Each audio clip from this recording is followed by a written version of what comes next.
You're listening to the N2K Space Network.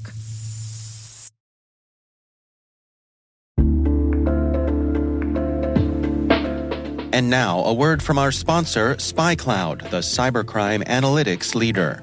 SpyCloud disrupts cybercrime by telling you what criminals know about your business and your customers, so you can take action to prevent ransomware, session hijacking, account takeover, and online fraud. SpyCloud constantly recaptures and analyzes new data from the criminal underground, including credentials, session cookies, and PII siphoned from malware-infected devices. With knowledge of the specific exposed data criminals have in hand from InfoStealer malware on managed and unmanaged devices, security teams can respond with a more efficient and effective process called post-infection remediation that fits seamlessly into existing incident response frameworks. Get SpyCloud's post-infection remediation guide outlining the 7 steps for preventing a malware infection from becoming a full-blown ransomware incident. Visit spycloud.com/cyberwire. That's spycloud.com/cyberwire. And we thank SpyCloud for sponsoring our show.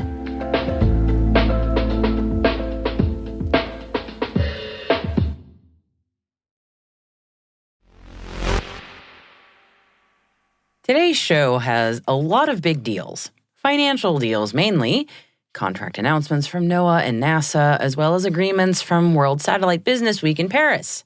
But we're starting the show with the biggest of big deals of them all. Maybe, a huge maybe, but still maybe, Webb has potentially found evidence of life on another planet. It does not get any bigger than that. T-minus 20 seconds to LOS speed rest. Go for deploy. Roger roll. Today is September 12th, 2023. I'm Maria Varmazes, and this is T-minus.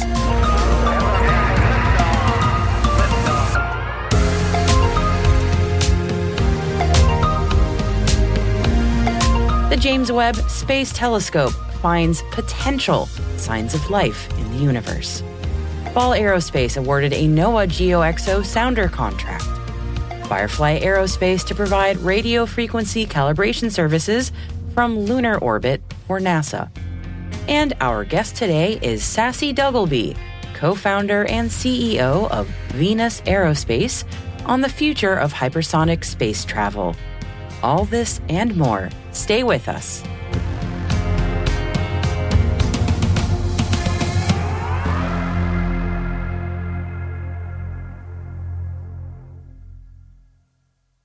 Now on to today's intelligence briefing.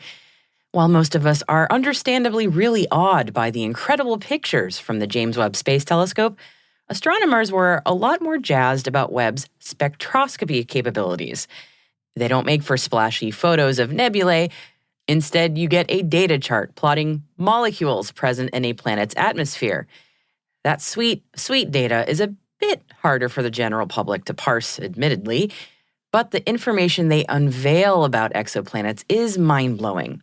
And just barely a year after Webb's first images in spectrograph, researchers at the University of Cambridge have been studying a spectrograph taken by Webb's NIRSpec of exoplanet K2-18b, which is 9 times the size of Earth and in its star's Goldilocks habitable zone about 120 light-years from us. That spectrograph shows the presence of methane and carbon dioxide in its atmosphere, with little ammonia present.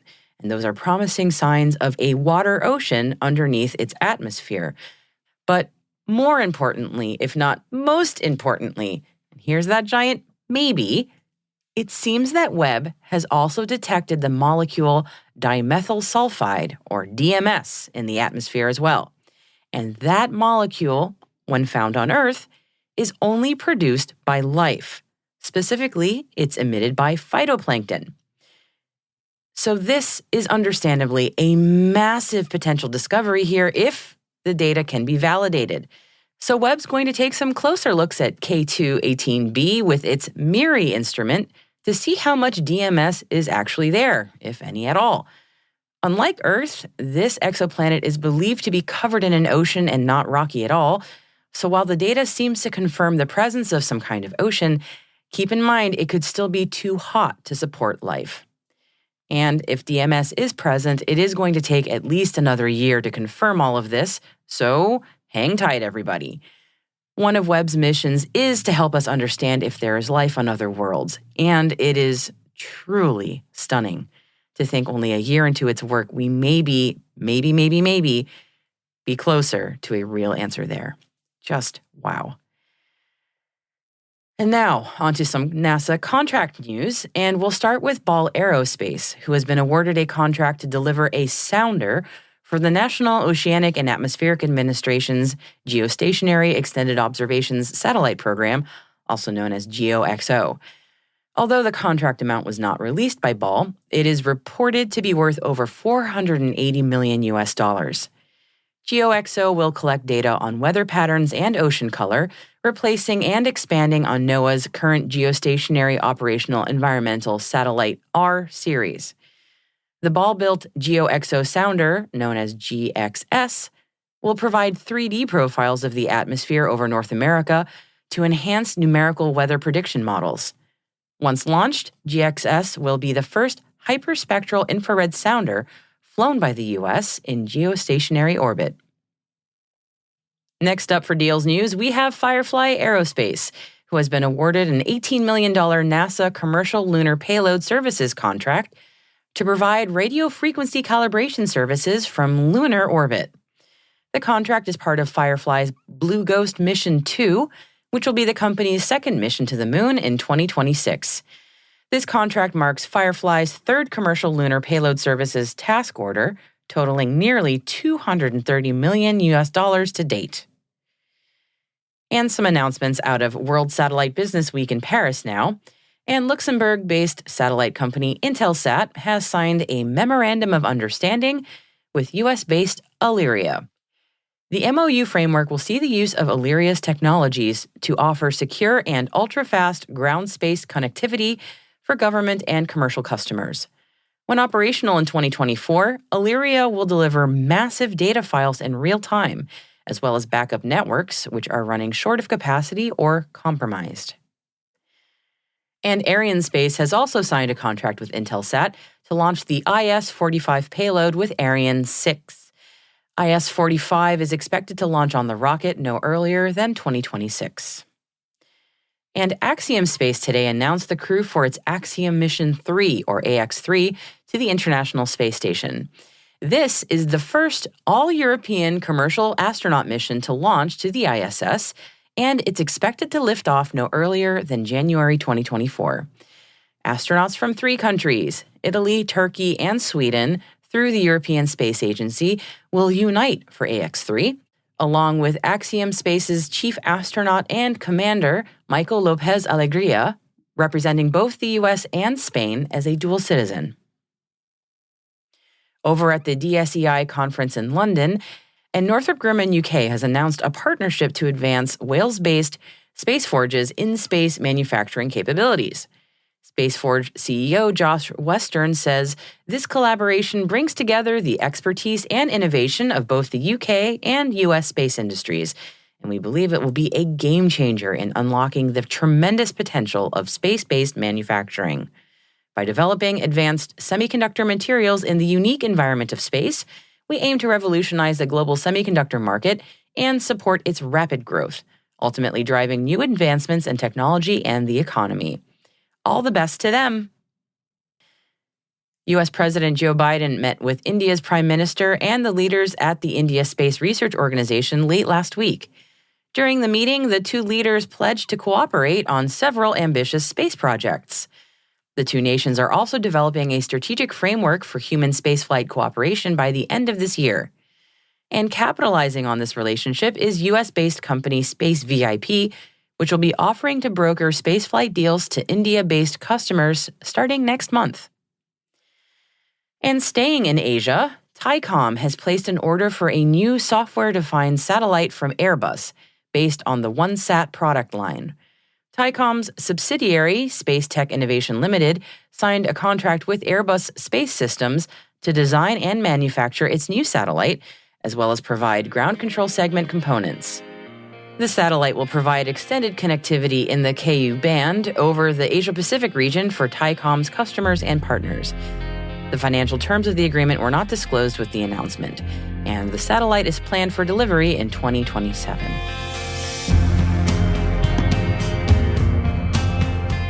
That concludes our briefing for today. We have links to further reading on all of the stories we've mentioned in this episode in the selected reading section on our website. We've also included a piece on law firms following the private sector into the space race and an announcement on the new cohort for Techstars. All of this and more at space.n2k.com and just click on this episode. Hey T-Minus crew, if you're just joining us, be sure to follow T-Minus Space Daily in your favorite podcast app. Also, please do us a favor, share the intel with your friends and coworkers. Here's a little challenge for you. By Friday, please show 3 friends or coworkers this podcast. A growing audience is the most important thing for us, and we would love your help as part of the T-Minus crew. If you find T-Minus useful, and we really hope you do, please share it so other professionals just like you can find the show. Thank you so much for your support. It means a lot to all of us here at T-Minus.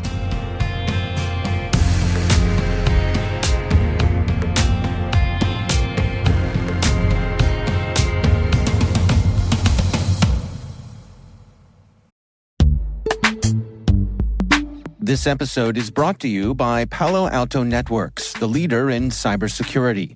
As AI-driven attacks increase, organizations can't afford to have network security that's stuck in the past. Discover how Palo Alto Networks can help you predict what's coming and proactively secure against it with a zero-trust, AI-powered network security platform built to secure whatever, whenever, wherever. To learn more, visit paloaltonetworks.com/network security platform.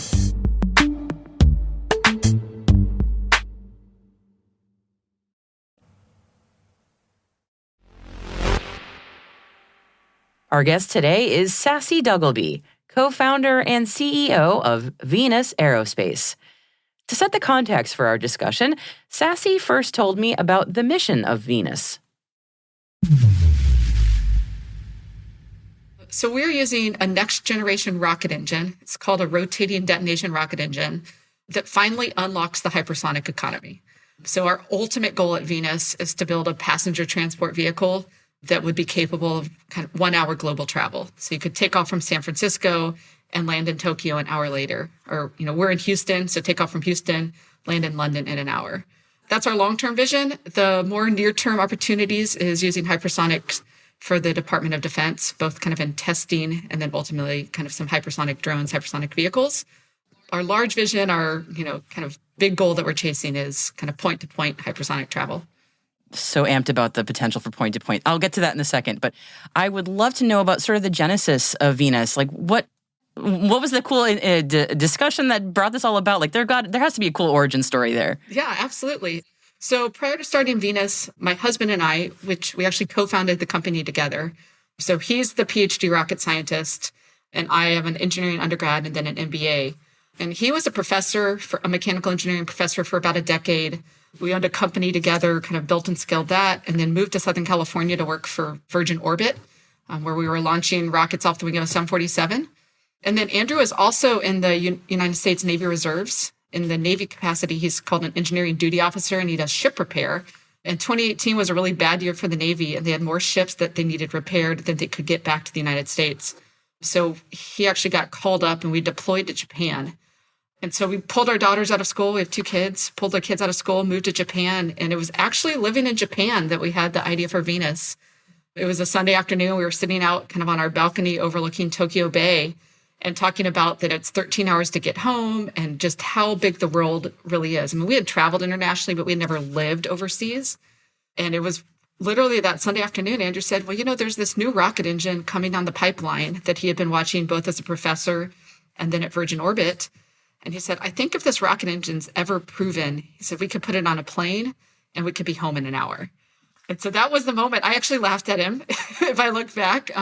But we started dreaming on what would it look like? Like, what if this engine really is proven? Could we commercialize it? Could we actually take that step?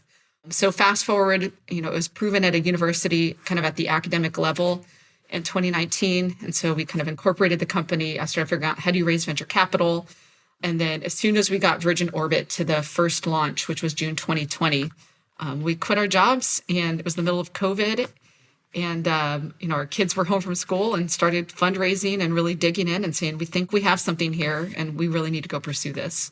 Anyone who's done that long haul flight over the Pacific, I've done it many times, has dreamt of not having to sit there for 13, 14 hours going, oh my gosh. Yeah. Boy, I would love to see that happen one day.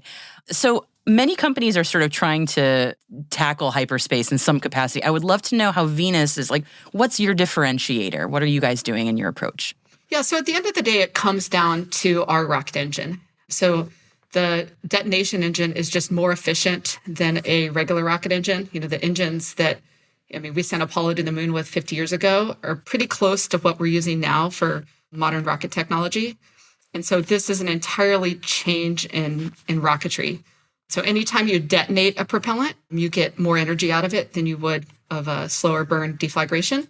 And so because of the efficiency of the rocket engine, ultimately it means we don't have to carry as much fuel, which means we could suddenly have wings and landing gear and all the things that would finally make a rocket plane actually work.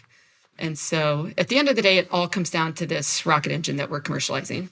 So how and where do you test something like that? So you mentioned you're based out of Houston. Is that where you're also testing all this? Yeah. So when we were working in Southern California for Virgin Orbit and started looking at where in the country could we set up, one of the challenges out there is, the headquarters was in Long Beach, but all the testing and operations was out in Mojave. And I was actually a single mom for almost 2 years because Andrew was head of launch operations and I was working at the headquarters. And so, our company vision is home for dinner. We want to be able to fly you across the globe and have you home for dinner. And if you work for us, as a husband-wife team, we actually want you home for dinner. So we started looking, where in the world can we set up where we could literally be home for dinner as a company? And the Houston spaceport, someone brought it to our attention, and we came out and talked with the team here. And so, yeah, we are in Houston at the Ellington Field, which is the Houston spaceport, and literally testing rocket engines outside of our hangar door, which is incredible. It's the only urban spaceport in America. And so, middle of city, or we're south of downtown, but, here in Houston, we're firing rocket engines on a regular basis right here. So It just blows my mind. That sounds fantastic. The potential for point-to-point hyperspace travel, as you mentioned, like cutting down the pain of those incredibly long flights and bringing the world together. Aside from what you're building at Venus, what else do we need to get to that point? Do we need better infrastructure? Like what would support this goal? Yeah, so the nice thing is because of the efficiency of our rocket engine, we could actually have jet engines for takeoff. So we can use, standard airport infrastructure that allows us to take off with jet engines, get out over the ocean, and then do a boost with our rocket engine where you can fly higher and then ultimately cooler. So we don't have that Top Gun Maverick.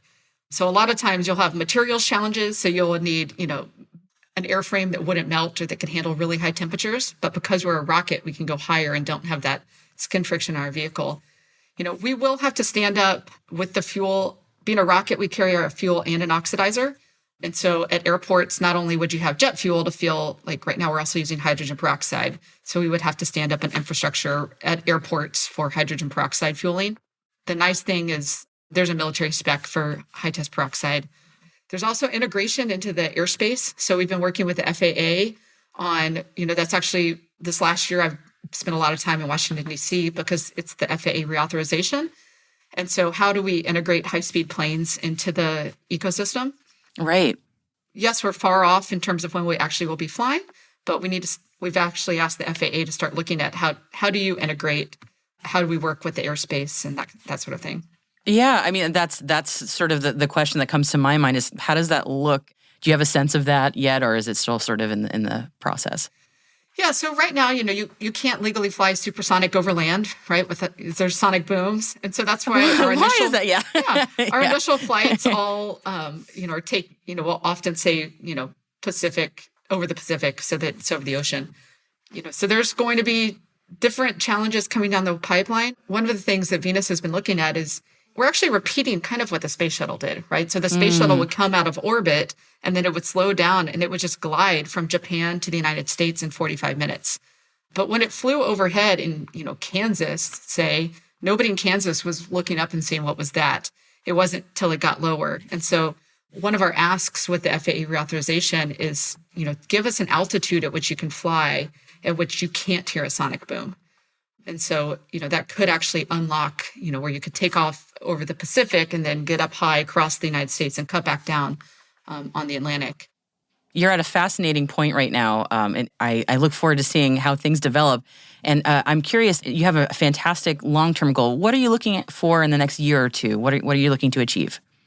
Yeah, so we are working to integrate our rocket engine onto our drone. So we've been flying smaller scale drones, and then we've been, testing our rocket engine regularly here at Spaceport Houston. And so really it's kind of the integration of the two and get really fast flying drone going. And then it's kind of just scaling up. So the first area that we're looking at is kind of hypersonic testing, the wind tunnel in the sky. So, there's a long development path for the Department of Defense looking at, flying payloads for material sensors, that sort of thing. And so really that's our first place that we're looking at. It allows us to build our drone, get flying fast, start earning some revenue as we scale towards larger vehicles. I have to ask because selfishly, I'm sure every interview asks you this.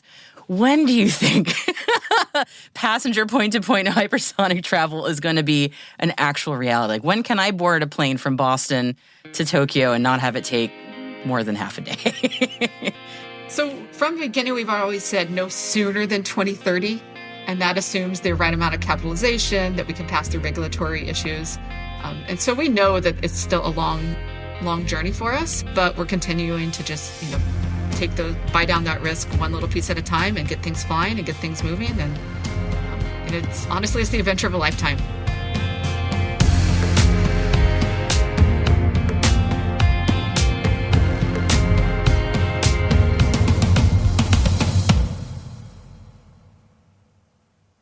We'll be right back.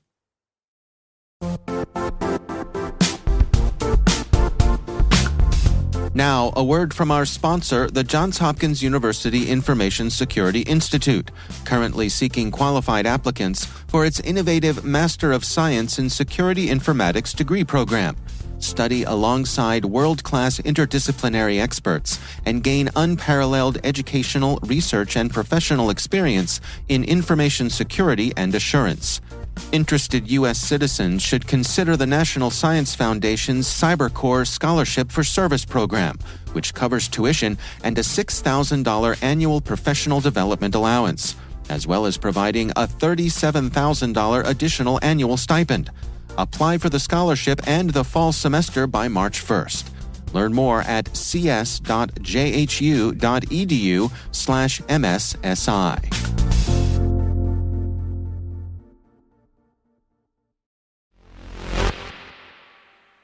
Welcome back. On this day, on September 12th, back in 1992, Dr. Mae Jemison and 6 other astronauts went into space on the Space Shuttle Endeavour for STS-47, the 50th Space Shuttle mission overall, bringing a crewed Spacelab module to orbit.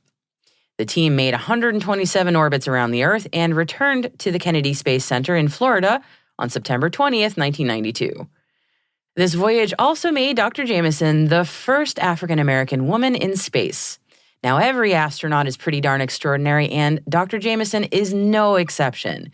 She started college at 16 years old at Stanford, graduated with a chemical engineering degree, and then went on to Cornell Medical School.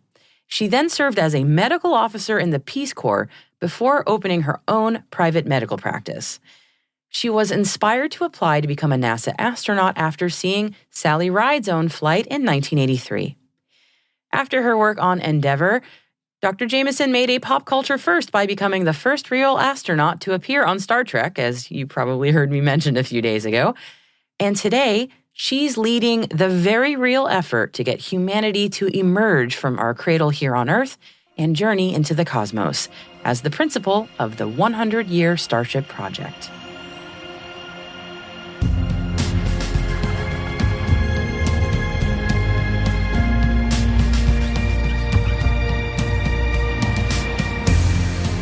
That's it for T- for September 12th, 2023.